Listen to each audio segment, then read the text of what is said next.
Это моя самая главная духовная вопратка, какую я служу Господу Богу.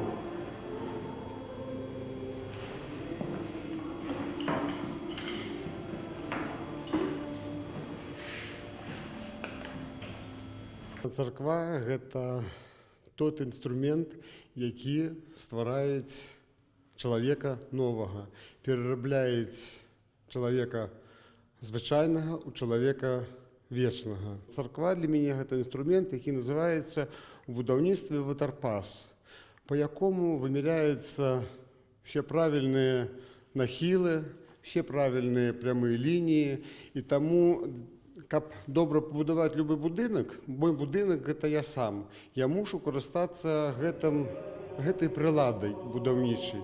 Я мушу вымяряць свае справы, свае словы, свае дзеянні менавіта гэтым ватарпасам.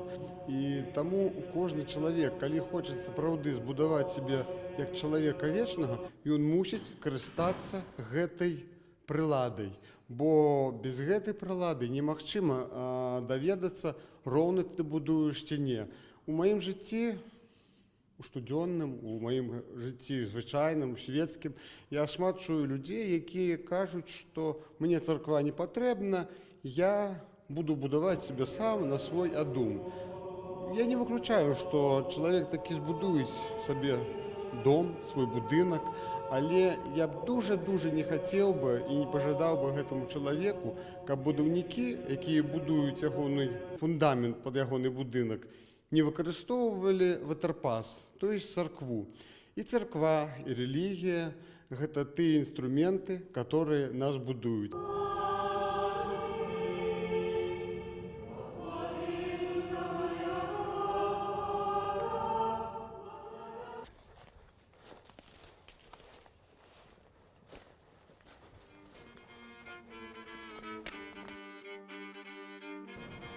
Моя праца звязана з тым, што я дапамагаю прыродаахоўчай арганізацыі займацца экалогіяй. Гэта вялікі форт, выкуплены бельгійскай арганізацыяй для таго, каб ёй маглі перезімаваць лятучкі мышкі, кажаны.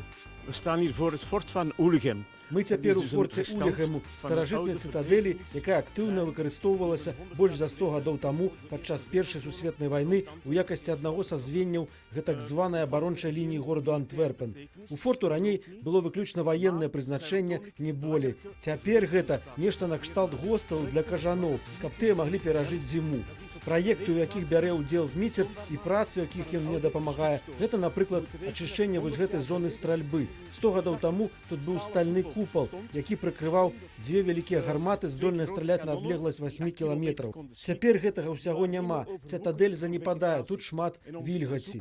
Мы тлумачым наведнікам, як функцыянавала гэтая машына смерці. У гэтым я таксама атрымліваю шчырую і эфектыўную дапамогу з метра. En daar hebben we de hulp van Dimitri voor gekregen.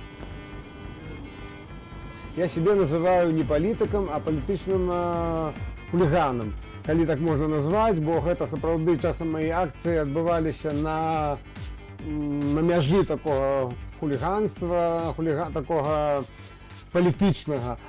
І адна з акцый, я дуже рады, што ў нас на сайце яна захавалася, там, дзе я стаю з плакатам «Свабоду палітвязням», распрануты, гэта быў студзень месяц, я распрануўся, і каб для большага звароту ўвагі да журналістаў, які адразу на гэта прарэагавалі, я заматаў сябе калючым дротам. Паліцэйскім гэта здавалася неверагодна, і спачатку яны падумалі, што мой дрот зроблены з гумы, просто імітацыя. Але калі яны прыехалі, захацелі мяне арыштоўваць, ім прыйшлось вызываць спецыяльных спецыялістаў, каб яны маглі адматаць мяне за гэты дрот, таму што яны пакалолі ўсе сабе рукі.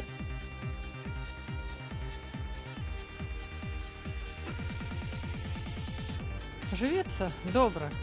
Спачатку, канешне, я не магла ніяк да яго прыстасавацца, а потым вырашыла, што надо самой мяняцца, не яго мяняць, таму што яго я ўжо не памяняю ніяк, і вырашыла, што самой патрэбна змяніцца. Ну і вось так і аказалася. Тут у Бельгії, дякуючи Змітру, дякуючи, що тут є церква.